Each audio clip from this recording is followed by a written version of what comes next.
होता है ना। अब जैसे आप कोई फिल्म रिलीज होती है तो उसमें नॉर्मली जो सबसे बड़ा स्टार होता है, भले उसका कैमियो हो, उसको फ्रंट में रखते हैं। जैसे फिल्म आई थी एक बिल्लू है ना, वो इरफान खान की फिल्म थी लेकिन वो शाहरुख खान को सेंटर स्टेज पर दी गई थी। तो अभी क्या है ना, हमारी जो असली जो जिसे कहते हैं कि जो ट्रेड डील है ना, ये तो एक साइड शो है। मेन कैरेक्टर है अर्निंग्स, वो मिसिंग है।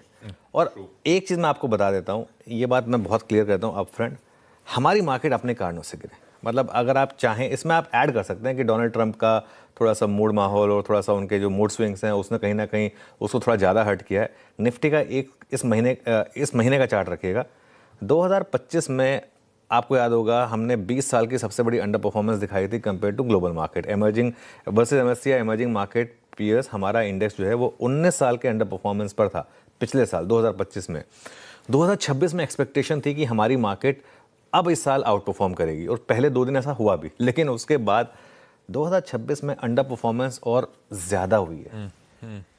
मैं आज सुबह चैट जीपीटी से पूछा कि इस साल कितनी मार्केट्स हैं, इक्विटी मार्केट्स, जिन्होंने नेगेटिव रिटर्न दिया है। सिर्फ हमारा नाम लिया उसने। सिर्फ हमारा नाम लिया, क्योंकि बड़े बाजार मतलब एक आध कोई छोटा बाजार इधर उधर गिरा तो वो बंदे को पता नहीं चलेगा, क्योंकि कल को कोई उसमें मुझे पिन डाउन कर लेगा कि ये लेके आपने ऐसे बात कह दी। आप चाहे यूएस से लेके, यूरोप से लेके, एशिया से लेके, फार ईस्ट एशिया से लेके कोई भी मार्केट उठा के देख लीजिए, फॉरगेट अबाउट कि वो हमने अंडर परफॉर्म किया है, इकलौती हमारी मार्केट जो नेगेटिव है इस महीने।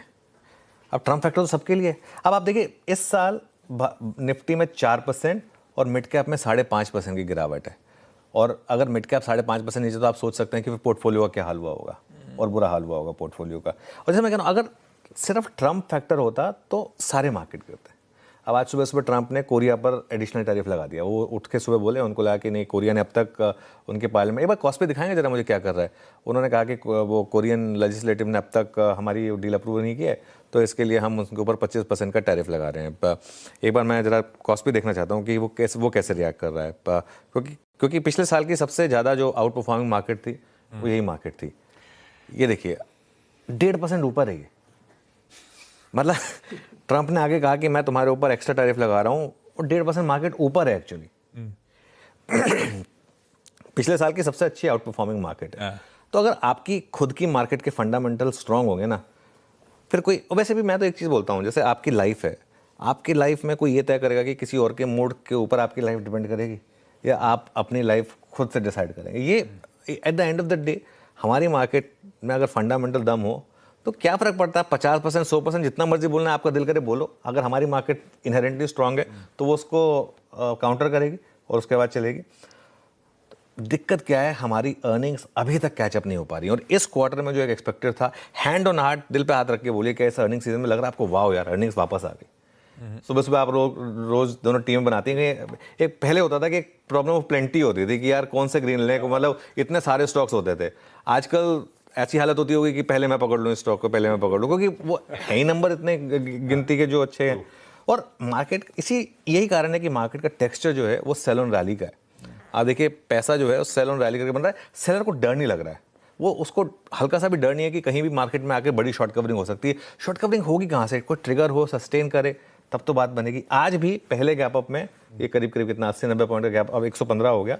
इसमें एक रिस्क रहेगा। अब वो जो 100 पॉइंट ऊपर, अब ये 25,150 से घूमे, 25,200 से घूमे, 25,250 से घूमे, या 25,300 से घूमे, ये कहना मुश्किल होगा, लेकिन कहीं ना कहीं रिस्क रहेगा कि ये वहाँ से घूमेगा। और इन दैट केस जो पिछले हफ्ते का लो था 24,919, वो सबसे इंपॉर्टेंट लेवल है, क्योंकि अगर वो टूटा तो 24,000 का रास्ता खुलेगा। ये मैं आपको वर्स्ट केस सिनेरियो पहले से बता रहा हूँ। होपफुली वहाँ तक हम ना जाएं, उससे पहले आज मार्केट में रिवर्सल आ जाए। किसी भी रैली को टिकने के लिए 2 से 3 अच्छी क्लोजिंग की ज़रूरत है। और एक चीज़ जो मैंने पिछले हफ्ते कही थी, 2 फैक्टर्स पर नज़र रखें। पहला है इंडिया विक्स, दूसरी है मार्केट ब्रेथ। जब तक ये स्टेबल नहीं होंगे मार्केट में किसी रैली का भरोसा नहीं होगा।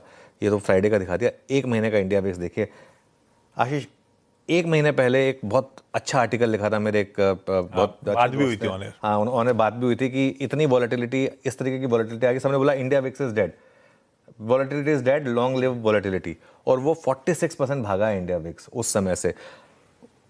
500 पॉइंट नीचे के निफ्टी के ऑप्शन ईयर एंड के आपको सस्ते भाव में मिल रहे थे। मतलब कि सबको लग रहा था कि बस इस हफ्ते साल तो मार्केट में चलना ही चलना है, और वो जिस तरीके से घुमा है। ये इंडिया विक्स का 12 के नीचे जाना बहुत ज़रूरी है। 12 पर इसका 200 डे मूविंग एवरेज है, उसके नीचे जाना बहुत ज़रूरी है। और मार्केट ब्रेड्थ, ये दूसरा फैक्टर रहेगा। जब तक इस तरीके की मार्केट ब्रेड्थ आपको मिलती रहेगी 1:3, 1:4, 1:5, 1:6, और ऑलमोस्ट रोज आप एक ट्रेंड देख रहे हैं, स्टार्ट ठीक ठाक होती है, एंड होते होते एडवांस डिक्लाइन के बीच में इतना गैप आ जाता है। आज भी आज शुरुआत अच्छी होगी, देखते हैं वो टिकेगा या नहीं टिकेगा बेसिकली।